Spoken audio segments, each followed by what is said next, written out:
자, 오늘 도피문학 이어서 가보도록 하겠습니다. 이렇게 짧죠? 지금 짧은 거 쉽게 풀 수 있습니다. 딱 봐도 경험론에 뭐가 필요한지. 기응, 니은 할 때 10번을 풀면 되고, 여러분들 문제부터 왜 읽는지 알죠? 문제를 읽어야 우리가 내용을 파악하면서 뭐를 풀지, 어디를 중점적으로 읽을지를 알지. 이거는 사례니까 나중에 다 읽고 풉시다. 머릿속에서 이제 뭐가? 종류, 개념, 배경, 한계, 의 중에 뭐가 없을지를 보면서 갑니다. 이 중세 서양인들은 세계가 완전한 천상계와 완전한 천상계, 불완전한 지상계로 이루어졌다고 생각했고, 천체들은 오원소로 이루어져 있어서 원운동을 하는데 천체를 움직이는 힘이 신의 의지가 포인트겠죠. 신의 의지가 포인트겠죠. 상상에 의존하는 이러한 세계관은 천체들을 직접 관측하고 망원경으로 확인하면서 서서히 흔들렸다. 사람들은 머리로만 생각해왔던 이상적 질서들이 경험을 통해서 부정될 수 있다는 사실을 새삼 깨달았다. 근대 경험론. 근데 경험을 통해서 부정될 수 있다는 거죠. 뭐가? 신의 의지가. 그게 근대 경험론의 태동이라고 하는 겁니다. 경험론이란 인간의 인식이나 지식의 근원을 인간의 지각, 즉 경험에서 찾는 게 바로 경험론. 너무 쉽죠? 경험론은 굳이 지혜는 뭐예요? 경험의 딸 레오나르도 다빈치의 말이 아니더라도 경험이 어떤 가르침을 준다는 사실을 부인할 사람은 드물 것이다. 경험을 통해서 무엇을 알게 되는 것은 모든 사람이 일상적으로 겪는 과정이기 때문에 이 입장을 거부하는 것은 쉽지 않다. 경험론의 전통은 멀리 고대 그리스의 소피스트 키레네 학파까지 올라가지만 중요한 건 합리론에 대립되는 경험론과 합리론은 대립. 얘가 베이컨 씨가 체계를 세웠는데 사실 이 두 사상은 자연 모두 영향을 받았지만 핵심 동력은 다르게 파악한 토대를 닦아나갔고, 경험론자들은 관찰과 실험에 입각한 경험론자들은 포인트는 관찰, 실험, 귀납적 방법이. 합리론은 뭐예요? 이성적 사고가. 그게 연역적 추론. 자연과학의 발전을 이끌었다예요. 경험론자들은 귀납법을 통해서, 귀납법이 뭐냐면 구체적이고 개별적인 사례들에서 인간과 자연에 대한 구별적인 법칙을 알아갈 수 있다가 귀납법의 정의. 하지만 뭐를 가지고 있어? 한계를 가지고 있어. 한계가 뭔지 볼까? 예를 들어 똑같은 장소를 걸어서 지나친 여행자와 기차를 타고 지나친 여행자를 생각하는데 장소는 동일하지만 경험은 뭐예요? 다를 것이다. 장소는 같지만 경험은 다르다. 그래서 왜냐하면 경험은 절대적으로 확신하기가 어렵다. 그러므로 뭐예요? 자신의 경험에 오류가 있을 수 있다. 그래서 겸허한 태도가 필요하다. 그럼에도 불구하고 인간에게 있어 의미 있고 근거 있는 인식은 경험에서 출발한다라는 경험론의 입장은 여전히 설득력이 있다. 그리고 근대의 철학자는 경험론에서 바라보는 경험의 의미를 존중하면서 의미를 나름대로 확장. 칸트의 관념론은 정신의 경험까지 확장을 했고, 락항의 구조론이라는 건 어디까지? 무의식의 경험이라는 걸 의미를 넓혔다. 그래서 경험론의 영향력이 크다. 표시해놓고 이제 문제를 가는 거죠. 9번. 빨리 풀어야 됩니다. 천천히 읽고 내용 다 읽고 푸는 거는 의미가 없어요. 속도가 중요합니다. 경험론의 종류. 경험론의 종류 나왔나요? 어떤 경험론이 어떻게 있는지 나왔나요? 일단 놔둬놓고, 대신 이런 거는 종류가 나왔는지 안 나왔는지 확신을 가질 수 없기 때문에 경험론의 개념은 어디에 있나요? 경험론은 뭐라고 돼 있어? 여기 경험론이나 2번 표시해 놓으세요. 경험론이란 이렇게 쭉 이게 2번 표시 찾아서 이런 거 찍히면서 풀어야 됩니다. 경험론이 일어나게 된 배경은 또 어디 있었나요? 배경. 네.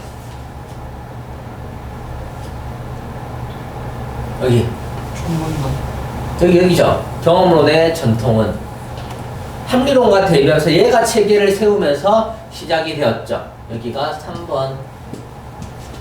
그 다음 한계 나왔죠. 여기에 한계는 여기 4번. 5번은 뭔데요? 5번은 맨 마지막에서 뭘 의미를 확장해가지고 상당 부분 진행했던 경험론의 영향 아래 진행됐다는 의의를 가지고 있죠. 설득력도 있고 답은 그래서 1번이 되는 겁니다. 다음 기억과 니은에 대한 설명으로 옳지 않은 것은 기억은 합리론, 니은은 경험론. 합리론은 연역적, 경험론은 귀납적. 합리론은 이성적 사고의 연역법 좋아요. 니은은 귀납적 방법을 통해서 보편적 지식을 주고 좋아요. 니은은 경험론은 머리로만 생각했던 이성적 질서를 부정 좋아요. 경험이니까. 니은은 절대적이고 완전한 지식을 만들어내기 어렵다. 경험이니까. 기억과 니은, 기억은 니은과 달리 근대에 뭐예요? 기억은 니은과 달리 뭐라고 돼 있어? 달리 뭐예요? 자연과학 발전. 아까 자연과학 발전이라는 말이 있었는데 자연과학 발전 어디 있을까요? 몇 번째 줄이 있을까요? 자연과학 발전 여기 있다. 모두 빠바바바밤 뒤 사실이 두 사상은 모두 자연과학 발전의 영향을 받았다. 둘 다 받았다인데 여기서는 뭐라고 돼 있어? 니은과 달리 둘 다 받았는데 니은과 달리 때문에 틀린 거예요. 11번. 내가 한번 신기했어요. 제가 많은 밑줄을 그었는데 안 그었던 부분에서 나왔죠. 근데 저는 기억하고 있죠. 여러분도 그러니까 글을 읽으면서 머릿속에 기억하는 능력이 중요합니다. 글을 읽으면서 머릿속에 기억을 넣어야지. 그러니까 국어 문제 풀 때 영어 노래 들으면서 푸는 새끼들은 진짜 미친 새끼들이에요. 진짜. 아 진짜 미친 새끼들이에요. 개처맞아야 돼요. 노래를 들으면. 상식적으로 생각하세요. 내용을 읽으면서 머릿속에 넣기가 바쁠 텐데 음악이 샤르르 들려온대요. 이해가 안 돼요. 둘째, 노래를 들으면서 공부하는 새끼들은요. 그럼 노래 들으면서 공부하는 게 편하다 치자. 그럼 시험 칠 때 나중에 어쩔 거예요? 시험 칠 때 노래 틀어달라 할 거예요? 노래 시험 칠 때 여러분들 에어팟 끼고 시험 칠 거예요? 평소에 공부할 때 노래를 계속 들으면요. 시험 칠 때 노래를 틀 수 있어요? 없어요? 맨날 공부할 때 노래 듣고 문제 풀었는데 막상 시험 칠 때 노래 안 들으려면 당연히 시험에 엉망진창이 되겠죠. 노래 들으면서 공부하면 망하는 이유가 정말 많아요. 노래 들으면 수학은 되지. 수학도 솔직하게 노래 들으면 효과가 높을까요? 안 높죠. 근데 뭐라고 하냐면 노래를 안 들으면 공부가 안 된다는데 어떻게 해요? 어쩔 수 없이 허락은 해주되 이해가 안 돼요. 공부할 때 노래 들으면 그거를 합리화시키는 사람은 음악 들으면서 공부해서 서울대 갔어요. 말도 안 돼. 그냥 단순 계산할 때 노래 들으면 상관은 없지. 그나마 수학이 괜찮을 뿐이지 노래 들으면서 공부하는 건 영어나 국어는 진짜 언어 능력을 공부하는 데는 진짜 말이 안 돼요 하면서 2번 할게요. 자, 옛날 인도의 어떤 왕이 여러 명의 장님을 불러서 손으로 코끼리를 만져보라고 했다. 코끼리에서 만들었다. 배를 만지는 장도, 등을 만진 사람은 평상, 다리를 만지는 절구. 제각기 다른 말. 이에 왕은 보아라 코끼리는 하나이거늘 저 장님들은 제각기 자기가 알고 있는 것만 코끼리라고 알고 있는구나. 진리를 아는 것도 이와 같은 일이라 라고 말했어요. 그 뭐라고 하냐면 경험이야말로 뭐라고? 진리를 얻을 수 있는 가장 빠른 길. 뭐라고? 경험을 통해서 갔더니 뭐예요? 제각기 다르게 했는데 경험이야말로 진리를 얻을 수 있는 가장 빠른 말은 정반대죠. 얘는 뭐예요? 경험론이고 얘는 뭐예요? 진리를 아는 것도 이와 같다라는 거죠. 얘는 뭐예요? 합리론의 입장이죠.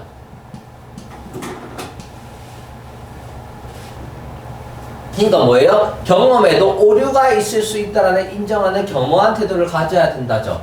왜? 어떤 사람은 뭐로? 장도, 평상, 절구, 제각기 다른 걸 코끼리로 한다라고 생각하니까 오류를 가질 수도 있다. 답은 2번으로 삼아야겠죠. 6일째도 넘어갈게요. 6일째 4요. 비문학 도전일래요. 비문학이 중요합니다. 비문학을 잘하면 뭐도 잘할까요? 화작할 때 화법도 잘합니다. 비문학을 좀 더 조져보도록 하겠습니다. 문학보다 비문학이 더 많이 틀립니다. 윗글에 대한 설명. 일단 6일차 다 할지는 생각해보고요. 일단 유추 나오네. 그럼 유추가 뭘까요? 나쁘진 않지. 넘어갈게요. 일단 2번. 와우. 이런 거 나오면 스트레스. 이것도 화성에도 생명체가 존재할까? 스트레스. 이것도 읽고 가야겠네. 유추에 대한 설명이 나와서 그냥 나중에 알려드릴게요. 사고방식에는 여러 가지가 있는데 유추다. 유추란 어떤 사물이나 현상의 성질을 그것과 비슷한 사물이나 현상에 기초해서 미루어 짐작하는 것을 말한다. 예은아, 여기서 제일 중요한 단어 하나만 꼽으세요. 하나, 둘, 셋. 미루어 짐작. 하나도 안 중요해요. 유추요. 유추.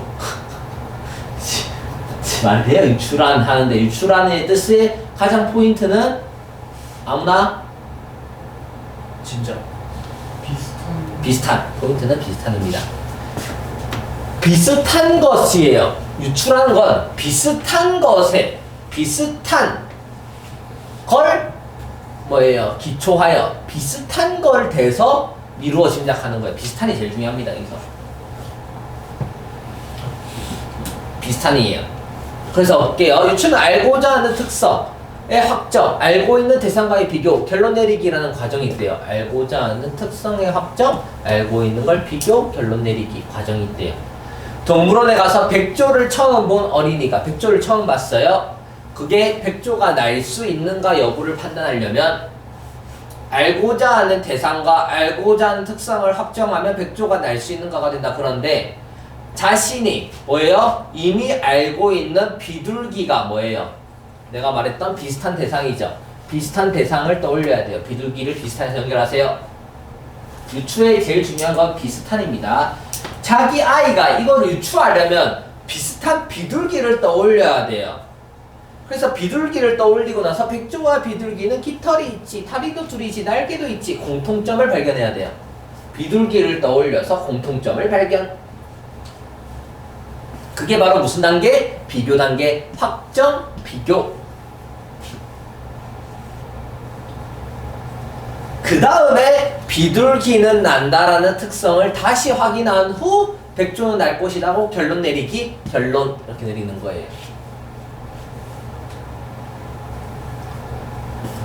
근데 많은 논리학자들이 유추가 판단을 그르치게 한다고 폄하한다, 깎아내린다라는 거예요. 유추를 통해서 알아낸 것이 옳다는 보장이 없기 때문이에요. 백조가 난다는 거 옳은데, 그런데 똑같은 방법으로 이번엔 타조가 난다라는 결론을 내렸다면 사실에 어긋나는 거야. 솔직히 우리가 타조가 나는지 백조가 나는지 우리도 모르잖아요. 비교 대상으로 선택을 잘못했기 때문이래요. 비교 대상으로 선택. 틀림없다라고 할 수는 없다는 거죠. 타조가 채어나 날 수 있는지 없는지 알았어요? 몰랐어요? 알았어요. 난 몰랐는데 넌 알았어요? 여기서 나는 진짜 알았다 손 타조는 못 난다는 거. 나는 왜 몰랐지? 얘가 진짜 몰랐죠? 저 알았어요. 타조는 못 날아요? 백조는 나는데? 솔직히 백조 난다 아는 사람? 백조가 나는 거 알고 있었어? 백조 나요. 솔직히 몰랐잖아. 아니에요. 난 타조도 나는지 안 나는지 백조가 나는지 안 나는지 내가 어떻게 알아요? 백조나 타조나 백조를 알잖아. 못 보나? 그 미운 오리 그렇게서 나오잖아요. 백조가 나오는 거. 백조가 날잖아. 미운 너희 새끼 백조 나요. 타조는 원래 안 날잖아. 미운 새끼. 내가 타조에 대해서 10년 만에 생각해봤어요. 타조는 날 수 있지 않을까? 아니에요. 다리가 길잖아. 타조가 다리가 길어? 아니 저는 그거예요. 타조 어떻게 생긴지 몰라요? 응, 잘 모르겠네요. 타조는 날 수 있지 않을까? 다리가 좀 길잖아. 아니 머리가 나. 나갔다고 내가 장난치는 거. 진짜 잘 모르겠어요. 기억이 안 나요. 결국 유추를 통해서 옳은 결론을 내릴 가능성이 높다는 것이 중요한데, 즉 범위 좁히기라는 과정을 통해서 뭐다? 비교할 대상을 선정하면 가능성을 높일 수 있대요. 만약 어린이가 수많은 새 중에서 비둘기 말고 타조와 더 많은 공통점을 갖고 있다고, 예를 들어서 어떻게? 몸통에 비해서 날개 크기가 작다라는 공통점을 하나 더 갖고 있는 닭을 가지고 유추했다면 타조는 알지 못할 것이라는 결론을 내릴 것이라는 거죠. 옳지 않은 결론을 내릴 가능성을 항상 안고 있음에도 불구하고 유추는 필요하대요. 왜? 우리 인간은 모든 걸 알고 태어나지는 않을 뿐만 아니라 한순간에 모든 걸 알아내지도 못해요. 그런데도 인간이 많은 지식을 갖게 된 것은 유추 때문이라는 거죠. 유추가 중요한 거예요. 우리가 다 알지 못해도 유추 때문에 여기저기 알 수 있다라고 말하고 싶은 거예요. 1번 유추의 활용 사례들을 분석해서 유형을 소개하고 있다. 백조랑 비둘기, 타조 얘기가 나왔지만 이 사례를 분석하면서 유추의 유형이 등장하진 않았죠. 유추에는 어떤 무슨 유형이 있는지 유추의 유형을 설명하죠. 그냥 유추에 대해서만 알려주는 거예요. 유추하는 방법과 효용. 유추하는 방법은 여기 적어놓어 보세요. 방법은 여기서부터 여기까지 방법이고, 효용은 어디예요? 여기 마지막에 여기 효용. 유추는 뭐예요? 부정적인 견해도 있잖아. 안 될 수 있는데 왜 해야 되냐면 많은 지식을 갖게 되려면 유추 같은 게 필요하기 때문에 유추의 효용성. 그래서 그 유용성을 강조하고 있다. 답은 2번이 되겠네요.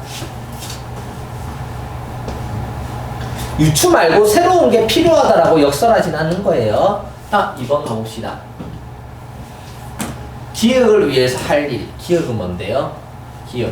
유추를 통해서 옳은 결론 내릴 가능성을 높인다. 범위 좁히기를 해야겠네요. 가능성을 높이기 위해서 할 일을 일단 적어 놓을까요? 범위 좁히기. 범위를 좁혀야 되는 거예요. 그래야지 가능성이 높아집니다. A. 알고자 하는 대상이 지닌 특성들 중에서 A의 범위가 가장 넓은 대상. 알고자 하는 대상이 넓어야 된다라고 했나요? 아니면 여기서 뭐라고 했어요? 뭐라고 했는데? 범위를 좁혀야 되죠. 범위를 좁혀야 되니까 공통점을 더 찾아야 되죠. 공통점이 더 찾아야 돼. 근데 범위를 좁혀야 되는데 가장 넓은 대상을 찾으면 안 되겠죠. 그럼 B. B의 범위가 가장 넓은 대상. 자, A, B는 뭐예요? 공통점이죠. 공통점을 넓혀야 하는데요. A와 C는 무슨 점인데요?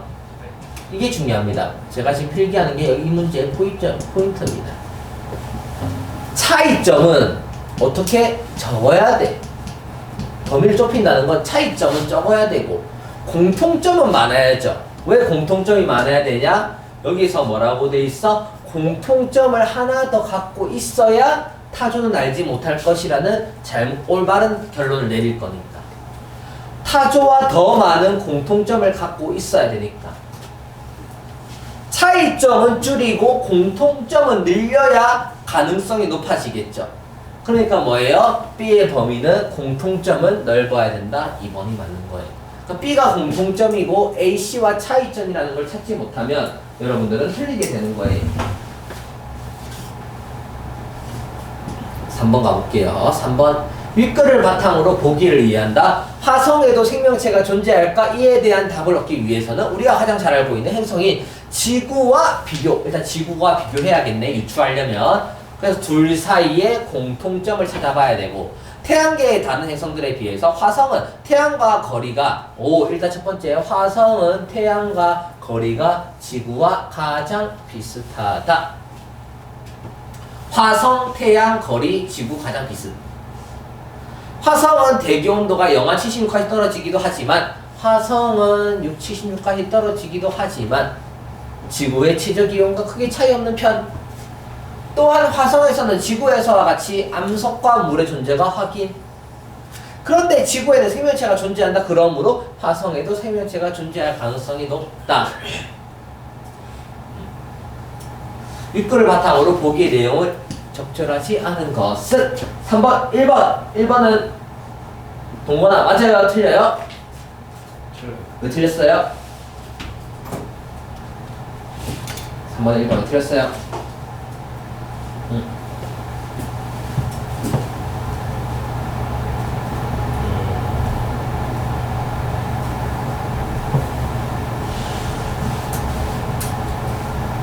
이거는 잘못 푼 거예요. 말을 할 수 없는데 풀었다니. 까먹은 게 아니라 지금 다 읽었는데 앞에 내용 무게 다 찾았는데.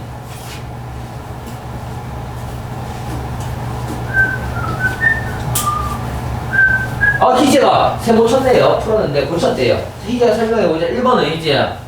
왜 틀렸어요? 이거 화성과 태양을 원래 방했다는데 이게 알고자 하는 특성이 아닌 거 아닌가요? 그럼 알고자 하는 특성이 아니라 뭔데요? 알고 있는 대상과의 비교죠. 알고 있는 대상과의 비교.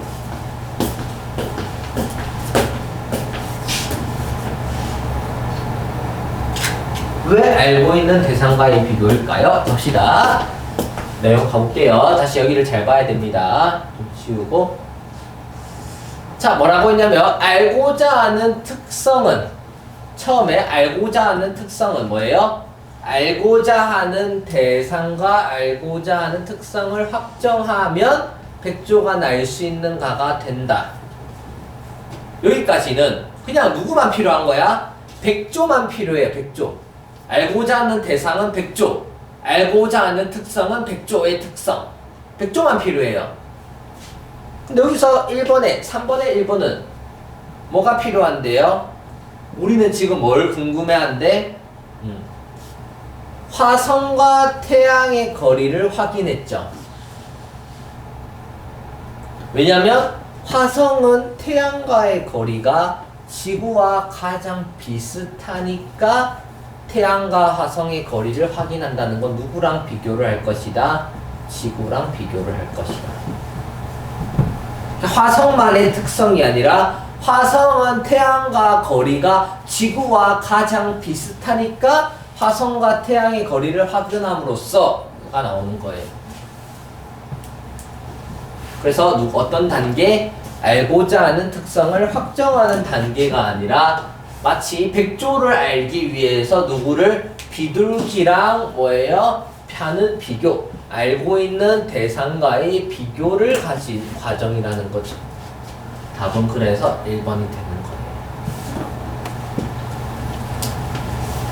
그러니까 비교할 대상으로 지구를 선택한 게 맞는 거예요.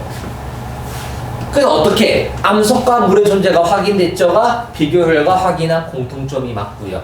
결론을 내리기 전에 다시 한 번 더 생명체가 존재한다는 지구, 지구에는 생명체가 존재한다라는 걸 다시 확인. 내용에서 꼭 어떻게 해요? 여기서 이렇게 뭐한다? 보다 비둘기는 난다라는 특성을 다시 확인하죠? 다시 확인을 거쳐서 마지막 5번 화성에는 생명체가 높다라고 한다. 탁까지 가는 거예요. 답은 1번이 됩니다. 넘어갈게요. 다음 시간에는 문학을 하니까 문학 수업 문제 풀어놓으세요. 문학 나올 겁니다. 앞에 밀린 거 다 들어놓으세요. 결석한 사람들은.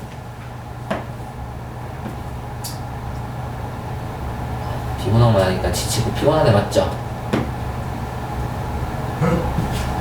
여기까지 할까? 더 할까? 하나 더 할까?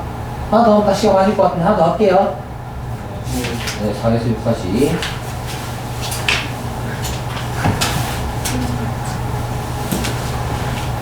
자, 이거는 무조건 윗글을 읽고 다음 내용을 정리해줬죠. 당연히 먼저 읽어야 됩니다. 이건 나중에 먼저 읽고 풀어야 4개나 맞는 걸 알려주는 거예요. 전체 내용을 알려주는 거예요. 무조건 읽어야 됩니다. 여기는 기역, 니은 비교할 때 풀면 되고, 여기는 윗글을 읽고 이 읍참마속에 대해서 읽어보면 되고요. 이거는 이걸 읽고 가야 돼요. 한비장 뭐예요? 한비장은 통치 철학이 배경이 뭔가? 전쟁으로 비참함, 통일에 의한 평화 기대. 실현 방안은 법세술. 체크해보면 되고, 역사적 평가는 강력한 중한 집권 체제, 부국경 항병을 이루지 못한 한계가 2개나 있대요. 한나라, 제가 좀 좋아하는 사람인데요. 한비자는 한나라에 있는 사람으로서 중국 철학사회에서 법가의 뭐예요? 집대성자. 전국시대 말 진나라는 한나라를 공격했는데 한나라가 겪어야 했던 전쟁은 매우 비참했다. 전쟁은 매우 비참. 이러한 상황에서 한나라는 전국시대의 국가들 사이에서 세력 균형을 통한 평화가 아니라 통일에 의한 평화를 기대. 그는 하나의 강력한 국가가 탄생하면 더 이상 전쟁은 일어나지 않고 강력한 국가가 되려면 강력한 전제군주가 필요. 나아가 전제군주가 국가를 운영하기 위해서는 법세술. 법세술에 대해서 배웁시다. 법. 군주가 시다를 포함한 백성을 통제하는 공개적이고 구체적인 규칙. 형법적 측면이 강하며 군주로부터 권위를 부여받은 신하가 집행. 법은 뭐를 바탕으로? 이번에는 세를 바탕으로. 그 말은 뭐 말이야? 군주를 제외한 어느 누구도 예외 없이 적용. 이게 되겠죠. 세를 바탕으로. 그럼 세가 뭔 말일까? 이때 세란 뭐예요? 군주 자리라는가 뭐예요? 절대적인 권위를 의미. 군주는 절대적 권위예요. 술이란 군주가 신하들을 지배하는 방법이 술이래. 평소 신하들의 언행에 대해서 정보 수식 가슴 속에 넣어두고 활용. 술이 효과를 거두기 위해서는 신하들은 뭐예요? 신하들이 술이 뭐예요? 군주가 신하들을 지배하는 방법을 눈치채지 못하게 하는 것이 중요.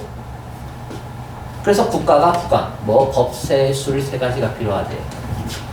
한비자는 이러한 통치 철학은 이제 기억이 한비자예요. 뭐다? 스승인 순자가 중장한 성악설, 우리들이네. 성악설의 영향을 받은 거래요.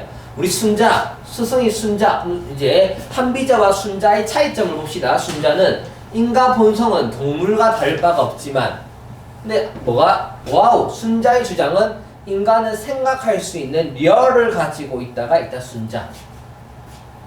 그 순자는 예라는 걸 주입하면 선한 행동 가능. 려가 있어서 가능. 그래서 예치를 주장. 예? 이게 뭐예요? 자, 한비자도 뭐라고 돼 있어? 한비자도 인간의 본성은 뭐예요? 성악설은 똑같지만 차이점이 나오죠. 그게 답이 되겠죠.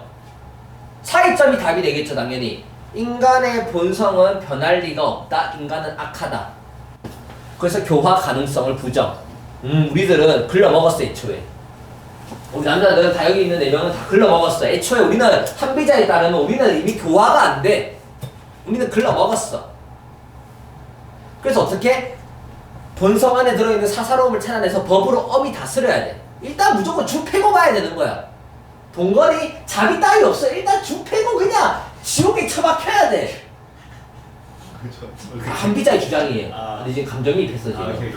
한비자는 니에 대한 일말의 동정심 따위 없어. 왜? 니는 교화가 안 되거든. 지금 한비자의 주장이에요. 순자로 갈 거예요. 순자로 가면 달라요.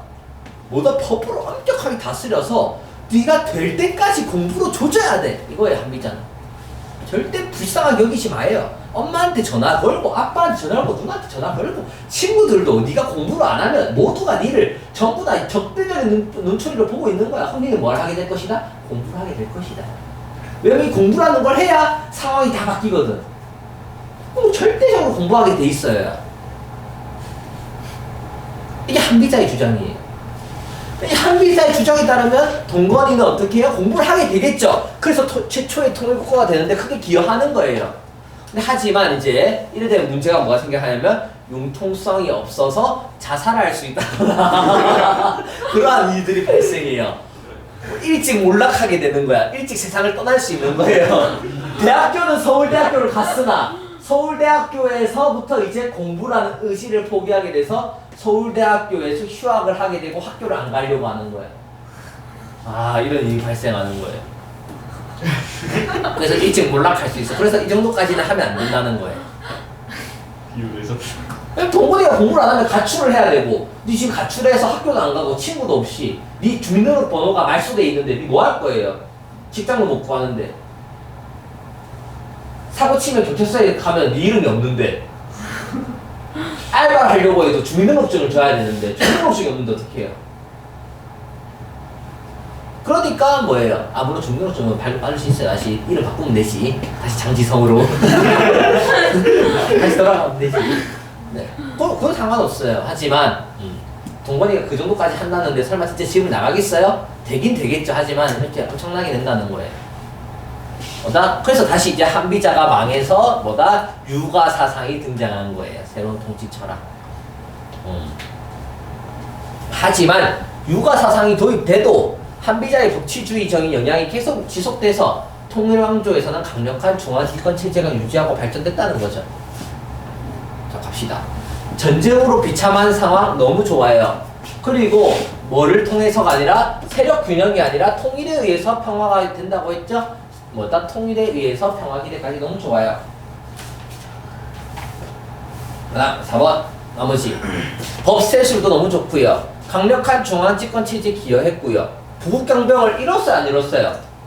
뭘 한계를 설명했어요? 한계 없었어요. 부국경병은 됐으나 융통성이 없어서 법이 너무 엄격해서 일찍 몰락하게 됐을 뿐 크게 기여했어요. 중앙집권이랑 다 이뤘습니다. 기역, 니은을 비교하자. 기역은 한비자고 니은은 순자예요. 기역과 달리 순자는 인간 본성에는 사사로움이 있다고 생각했다. 맞나요? 인간 마음에는 뭐가 있다?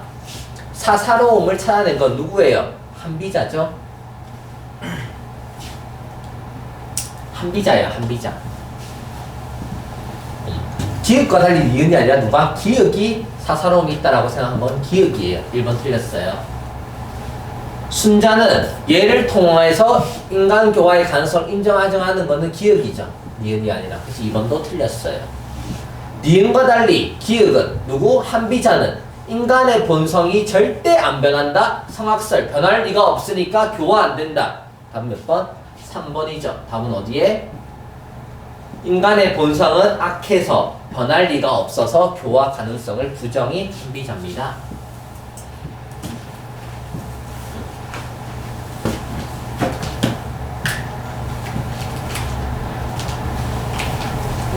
윗글을 읽고 보기를 이해한 것으로 가장 적절한 것을 고르시오.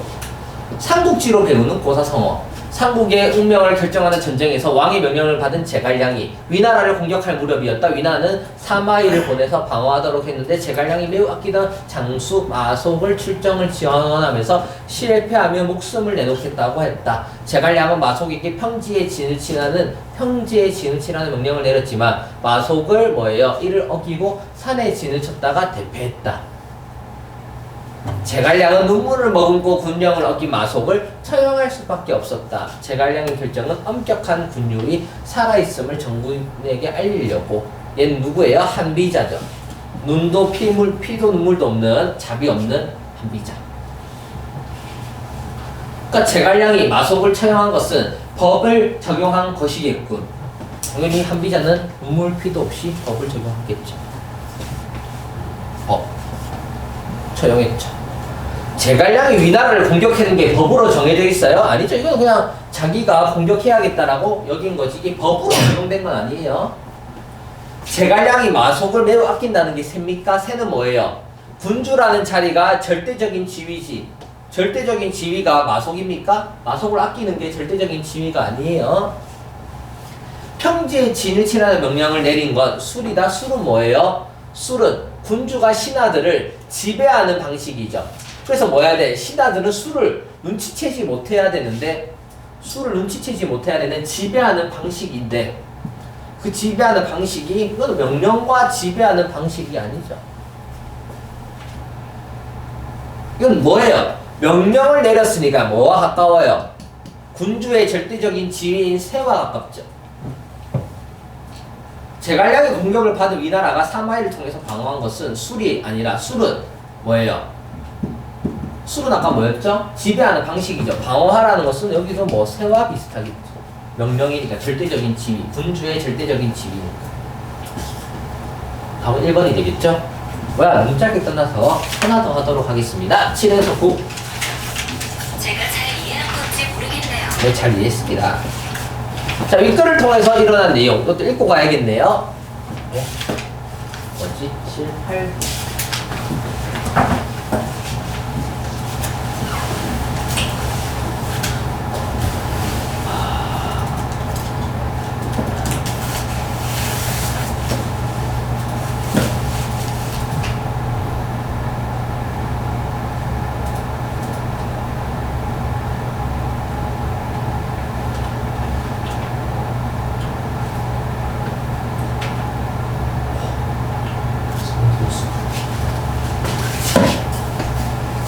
지친 거 아니지?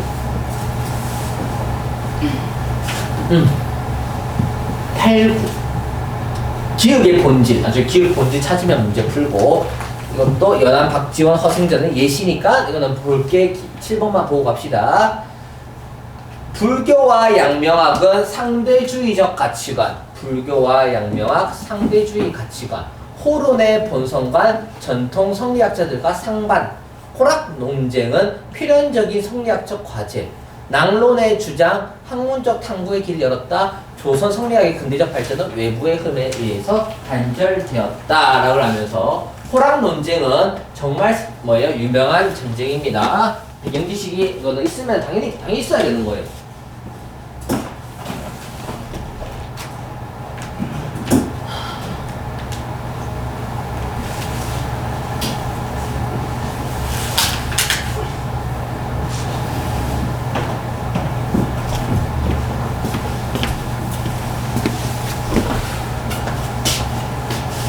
중세 사회가 단일한 가치로 통일된 절대주의 사회라면 중세 사회, 절대주의적 사회.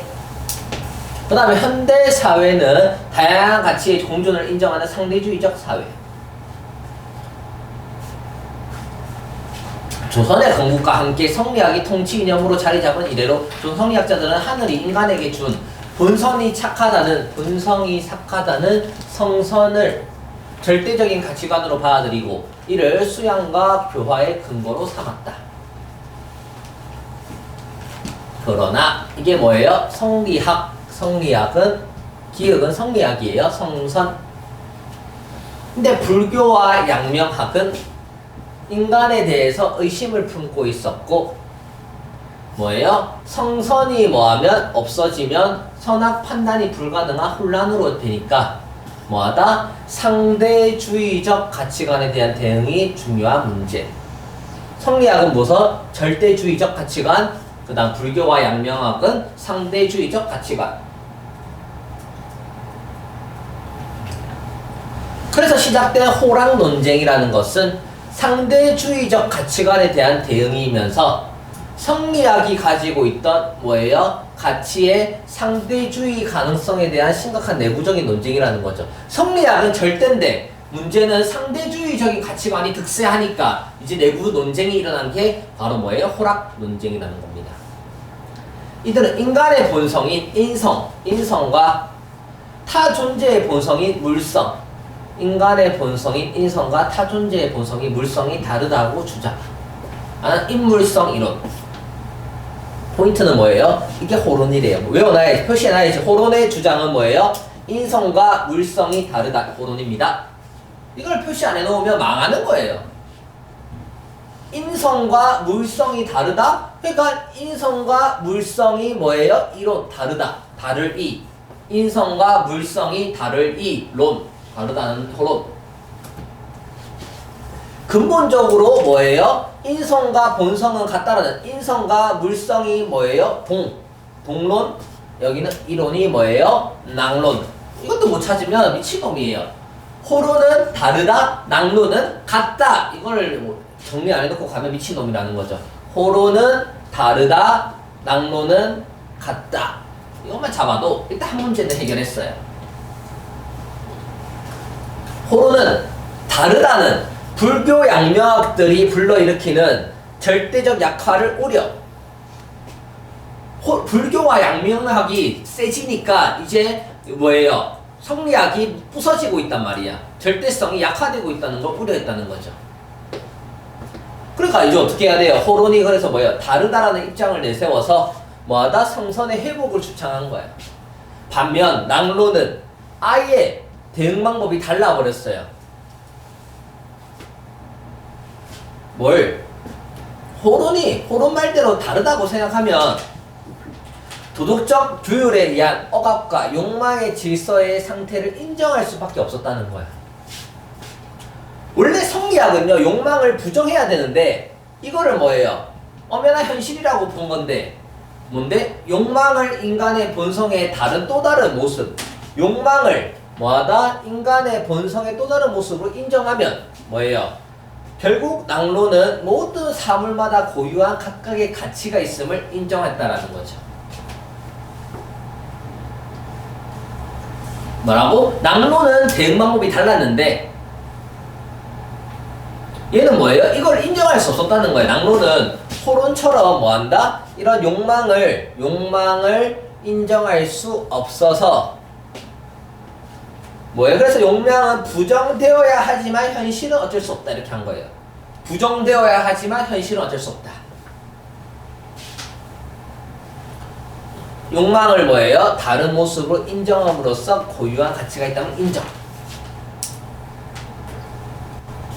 그래서 상대적 가치에 대한 인정으로 뭐예요? 관찰 청시 이해하려는 태도가 대두되었다. 이게 낭론입니다. 표시해놓고. 그래서 성리학자들에게 모든 것이 가치 있다는, 그러니까 여기서 정리 딱 해주죠. 모든 것이 가치 있다는 낭론의 주장. 낭론의 주장을 한 번에 정리하죠. 모든 것이 가치 있다. 낭론. 그게 뭐예요? 이게 사물에 대해서 관심을 부르려고 이렇게 좀 사물마다 가치가 다 있으니까. 그래서 뭐예요? 우리 김정희는 뭐를 고증이라는 걸 통해서 과거 사물들에 대해서 철저히 탐구. 최한기는 뭐예요? 사물을 과학적으로 합리적으로 이해할 수 있는 방법으로 이렇게 서양 학문의 관심. 스스로 노력을 통해서 성리학자들은 뭐예요? 근대 상대주의적 가치관이 자리 잡을 수 있는 토대를 마련. 즉 호록과 낭론은 결국은 근대의 상대주의적 가치관이 자리 잡을 수 있는 토대를 마련해줬죠. 하지만 뭐예요? 마지막에 이렇게 봉건적 사고를 벗어나기 위해서 근대로 바뀌는 순간 일본이 테러해가지고 뭐한다? 단절돼서 슬펐다. 중단되고 말았다. 슬펐다. 드디어 벗어날 수 있었는데 슬펐다 라고 되면서 문제를 풀어봅시다 라는 거죠. 7번. 불교와 양명학은 아까 상대주의적 가치였죠. 호론의 본성과는 뭐예요? 전통 성리학자들의 태도와 반대된다. 전통 성리학자 찾아봐야지. 호론. 전통 성리학자들과 반대다.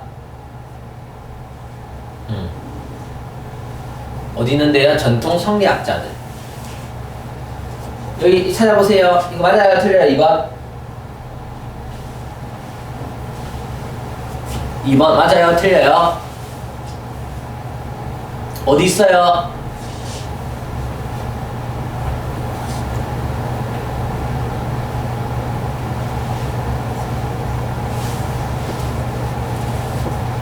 동건 어디 있는데?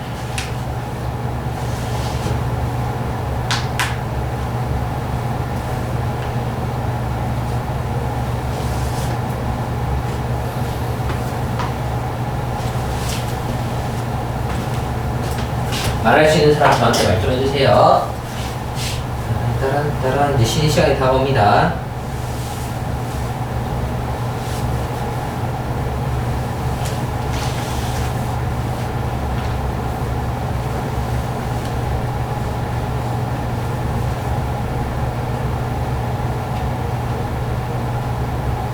쌤, 네. 문제에서 네. 호론의 본성과는 전통 성리학자들한테서 상반된다고 했잖아요. 네. 근데 호론이 네. 이거 위에 보면은 인성과 물성이 다르다는 걸 기본 입장 안에 인간 본성이 성선의 회복을 주장했다. 네. 근데 이거는 호론의 본성과는 성선을 중시했다지 전통 성리학자들이 그건 상관이 아닌데. 상관이랑 같아요. 네. 뭐예요? 호론은 뭐라고 했어요? 호론의 주장은 여기 있는데 맞습니다. 호론은 뭡니까? 호론은 뭐다? 성선의 약화를 우려하여 성선을 회복을 주창해서 성선을 나타내는 거. 호론은 성선이에요. 성선이야. 반대로 누가? 낭론이 뭐를 인정한 거야? 낭론이 욕망이라는 걸 인정했지만 뭐예요? 호론은 성선의 회복, 성선을 믿었어. 그리고 누구? 전통. 예전에 전통 성리학자들은 여기인데 조선의 전통 성리학자들은 성선이 절대적 가치관이었어. 그래서 성선이 절대적 가치관이었던 전통 성리학자들에게 있어서 호론은 뭐예요? 반대가 아니에요. 아니네? 호론은 반대가 아니에요. 상반됐다가 틀렸습니다. 정답은 몇 번? 2번입니다. 호론은 뭐예요? 일치해요. 둘 다 뭐예요? 적어놓으세요. 성선입니다. 성선입니다. 상반됐다는 게 틀렸습니다. 성선입니다. 8번 갑니다. 정신아. 신시하게 또 8번 하자. 네. 아, 그거 진 거야? 아, 나 또 책 챙기는 줄 알고 의심할 뻔했네. 자, 기억할게요. 네가 너무 크게 그걸 지어가지고 놀랬잖니? 자, 기억. 이것은 누구예요? 성선이죠, 성선. 본성이 착하다라는 절대적인 가치관이 기억이에요. 절대적인 가치관. 기억은 절대적인 가치관이에요. 절대. 그럼 뭐예요? 뭐다? 김화가 저지른 인륜을 어긴 범죄에 대해서 김화를 엄벌하자는 주장. 1번. 맞아요? 아니에요? 8번에 1번. 엄벌하자. 절대주의적 아니에요? 2번. 제도를 정비해야 된다는 주장. 무엇보다 천성을 회복해야 된다. 세상의 효행의 품성을 널리 알릴 수 있다. 항상 읽지 않은 게 좋겠다. 모든 사람이 알기 쉽게 하자. 절대주의적이고 성선이자 성선. 성선. 엄벌하자가 엄벌하자예요. 성선인데 태어날 때부터 선한데 뭘 엄벌해요? 태어날 때부터 선한데. 제도 정비 왜요? 태어날 때부터 좋은데. 천성을 회복해야 된다. 천성이 뭐예요? 타고난 본성이죠. 태어날 때부터 가진 본성을 회복하는 이유는 뭐예요? 성선. 우리는 태어날 때부터 선함을 들고 태어나니까 천성을 회복해야죠. 성선이니까. 인간의 본성은 뭐예요? 깨끗하고 착하니까 뭐예요? 성선을 회복해야죠. 성선이 되려면 천성을 회복해야죠. 항상 읽을 필요가 없죠. 왜? 애초에 인간은 뭐하니까? 착하니까. 모든 사람이 알기 쉽게 하자가 중요한 게 아니에요. 타고날 때부터, 태어날 때부터 본질적으로 뭐예요? 좋은 거예요. 자, 옳지 않은 것은 허생전은 당대 사회에 대한 자신의 가치관을 드러내고 있는데 글 공부에 매진했던 허생은 상업행위로 인해서 거대한 부를 만들어서 사회적 문제를 해결했는데 청나라를 오랭캐로 규정한 북벌론이 뭐예요? 기득권을 유지하던 지배층을 맹고 공격했고 특히 청나라의 선진문물을 수용하자는 북학파의 주장에 뭐다? 이러한 박지원의 사고가 큰 영향을 주었다. 박지원은 결국 뭐예요? 기득권을 유지하던 지배층에게 공격을 해서 선진 문물을 뭐하자? 수용하자라는 주장 쪽이죠. 이게 박지원의 사고예요. 9번. 1번. 허생은 인물성 동론의 태도로 청인을 인식하겠군. 인물성 동론은 일단 낭론인데 낭론으로 청인을 인식. 낭론. 청나라를 오랭키로 봐야겠죠? 낭론 가봅시다. 낭론을 가야 됩니다. 낭론은 어때요? 낭론은 어떻게 됐어요? 낭론. 서로의 본성은 같다라는 낭론. 욕망은 인간의 본성의 또 다른 모습, 각각 고유한 가치가 있음, 상대적 가치를 인정, 그래서 새롭게 이해하자는 태도가 낭론이에요. 그래서 사물을 탐구, 서양 학문에 관심을 가졌다라는 거죠. 이게 낭론입니다. 이 낭론을 바탕으로 뭐예요? 문제를 풀어야 됩니다. 낭론.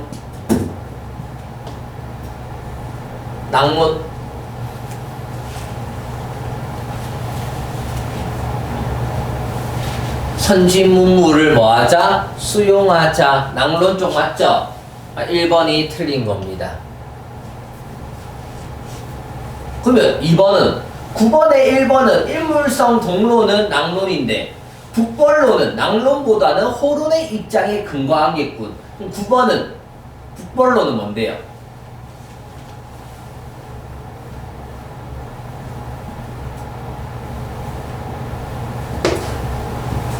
설명해봐봐. 2번은 또 뭔데 갑자기? 낭론인데 또 호론의 입장에 근거했대요.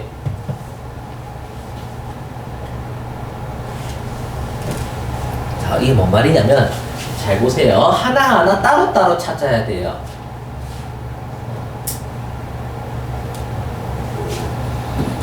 자, 잘 보세요. 이게 좀 중요합니다. 이 문제가 좀 어렵습니다. 여기서 문제는 뭐냐면 호론은요 뭐다? 불교와 양명학 등이 불러일으키는 성선의 절대적 약화를 우려하였다를 잘 봐야 돼요. 호루는 불교와 양명학이 득세하면서 누가 성리학이 약화될까봐 우려했죠. 성리학이 누굽니까? 성리학은 뭐예요? 얘들의 기존의 자기의 뭐예요? 가치관이잖아요.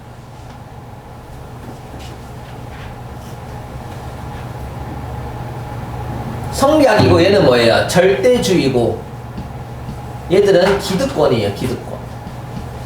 호로는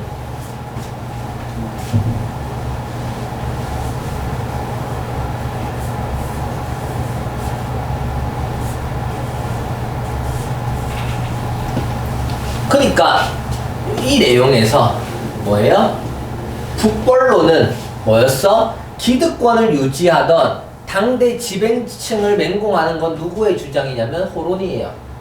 북벌론을 통해서 기득권을 유지하던 당대의 지배층을 맹공했던 건 호론이에요. 호론 입장이에요.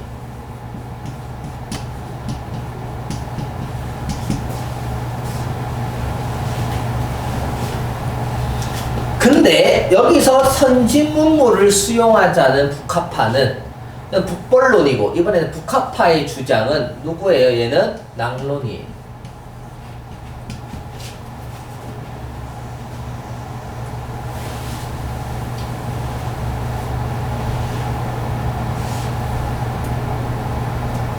낭론이에요.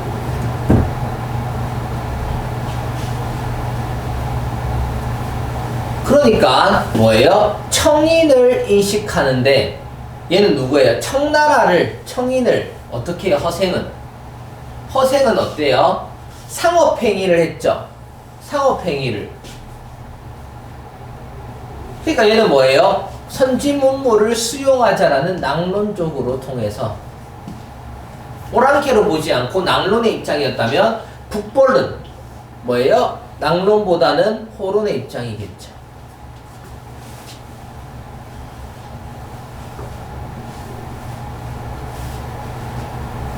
이해되나요? 그럼 9번에 세 번째는 북학파와 지배층은 당연히 북학파는 뭔데요? 선지문물을 수용하고 기존의 지배층은 뭐예요? 당연히 뭐다? 지배층은 그거를 바라지 않아요. 기득권을 유지하려던 지배층과는 당연히 문제해결 관점이 달랐겠고 이거 당연한 말이에요.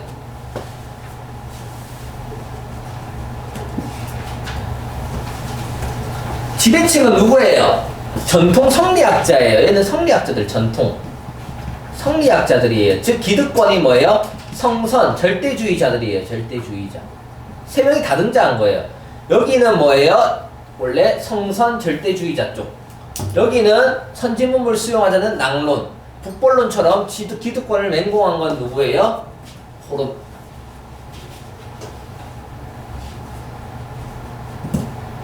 근데 지배층은 4번 봐볼까요? 4번은 뭐라고 돼 있어요?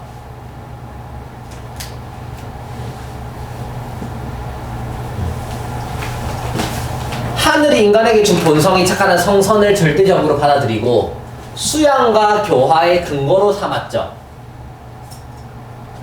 성선이 파기되면 뭐예요? 선악의 판단이 불가능한 혼란이 가니까 과연 지배층은 조선인과 청인의 본성을 모두 성선으로 보았다. 모두 다 뭐예요? 성선으로 보았을까요? 지배층은 이거죠.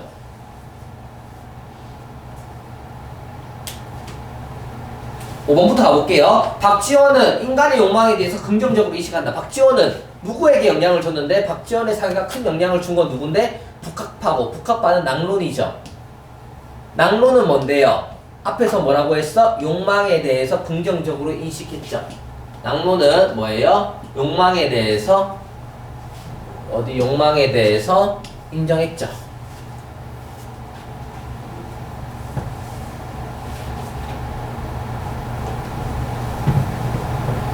근데 4번이 왜 틀렸을까요? 맞습니다. 마지막입니다. 4번 못 맞추면 못 쉽니다. 4번을 맞춰주셔야 됩니다. 4번은 왜 틀렸을까요?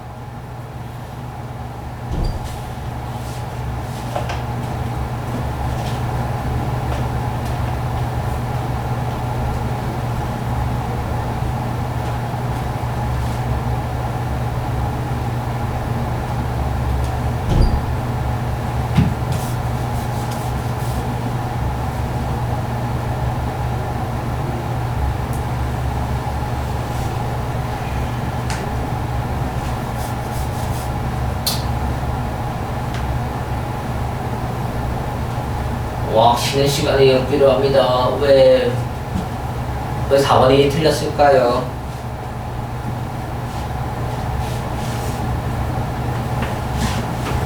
정의는 동선을 보진 않죠. 성인을 왜 성선으로 보지 않았어? 걔는 그냥 오랑캐인데.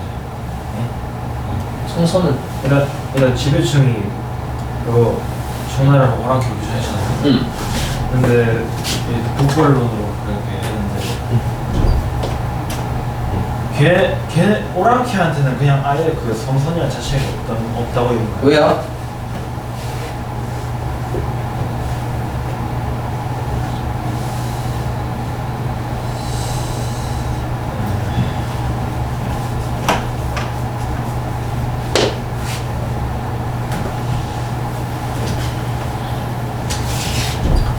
청나라를 오랑캐로 규정했던 지배층이죠. 그럼 지배층은 조선인과 청인의 본성이 모두 성선이었다면 오랑캐로 규정하지 않았겠죠. 둘째, 그렇다면 여기서 뭐예요? 두 번째는 여기서 뭐다? 성선이 있을 때 수환과 교화라는 건, 교화는 뭐예요? 바꿔야 되죠. 교육을 내려서 바꾸게 만든다는 거잖아요. 가르침을 줘서. 그러니까 뭐예요? 모두가 성선, 착했다면, 모두가 인간이면 무조건 다 착했다면 뭐예요? 교화를 가르칠 필요가 없겠죠. 교화를 내렸다는 건 뭐예요? 성선이지 않은 존재도 있다라는 거기 때문에 두 가지를 모두 바탕으로 여기서 뭐예요? 당대 지배층이 오랑캐로 규정했다는 건 얘들이 모두 청인은 뭐예요? 본성이 성선이지 않았다라는 양쪽의 내용을 바탕으로 답이 4번이 되는 겁니다. 수고하셨습니다. 쉬었다 합시다.